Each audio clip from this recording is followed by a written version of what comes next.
सभी लोगों को जोहार। मुझे 2-3 बातें कहनी हैं। फादर स्टेन स्वामी के जो 100 दिन हो गए हैं जेल गए हुए और उनकी जो काम का जो सिलसिला है वो 3 फ़ेज़ पे है।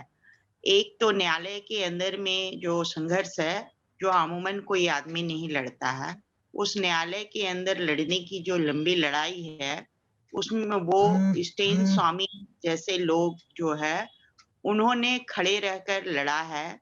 उसमें कई संगठन पीयूसीएल के अलावा और भी संगठन सक्रिय रूप से शामिल रहे हैं और उनके साथ उन्होंने कई चीज़ों को सामने रखे।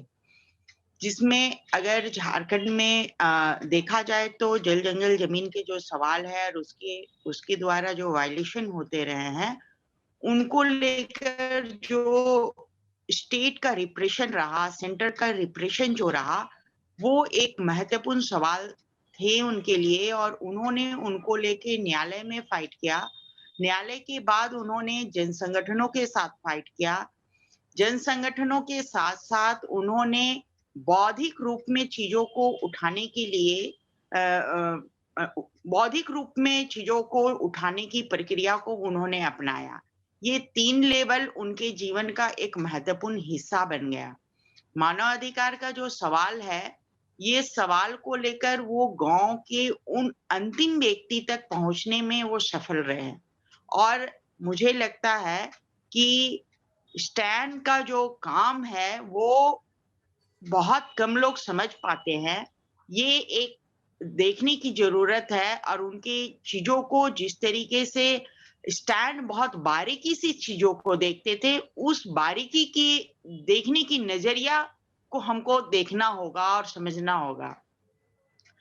मेरा दूसरा एक एंगल इस तरफ जा रहा है, जो 2018 में जो केंद्र की सरकार और हिंदुत्ववादी संगठनों द्वारा जो पत्थलगड़ी आंदोलन को एक बड़ा नक्सली आतंकवादी के रूप में प्रेज़ेंट किया, उसमें जो फादर स्टेन स्वामी के नाम को उन लोगों ने इस्तेमाल किया, ये एक कठिन दौर था झारखंड के लिए। इससे पहले स्टैन के यहाँ झारखंड में रहने पर कभी कोई किसी तरह का कोई केस नहीं हुआ।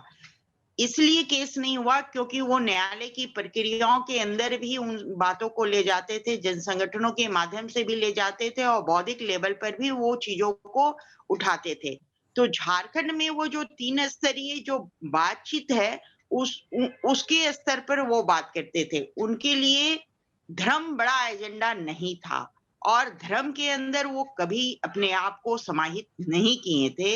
ये बात सब लोगों को समझना चाहिए और धर्म उनके लिए बहुत महत्वपूर्ण विषय नहीं रहा है।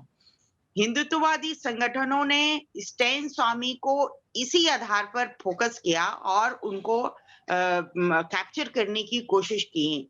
इसलिए कि झारखंड में जल जंगल जमीन का जो सवाल है वो बहुत महत्वपूर्ण सवाल है।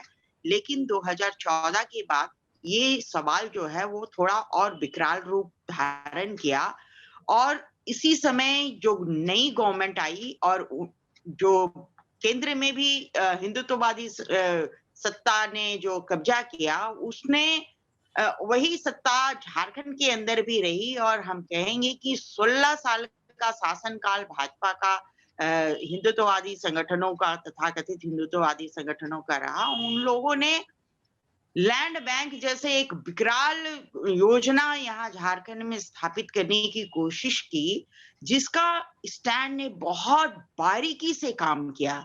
इस बारीकी में उन्होंने पूरे सर्वे करवाए और लैंड बैंक को लेकर एक बड़ा विरोध हुआ है पूरे झारखंड के अंदर कि लैंड बैंक को रद्द करने की एक प्रक्रिया होनी चाहिए।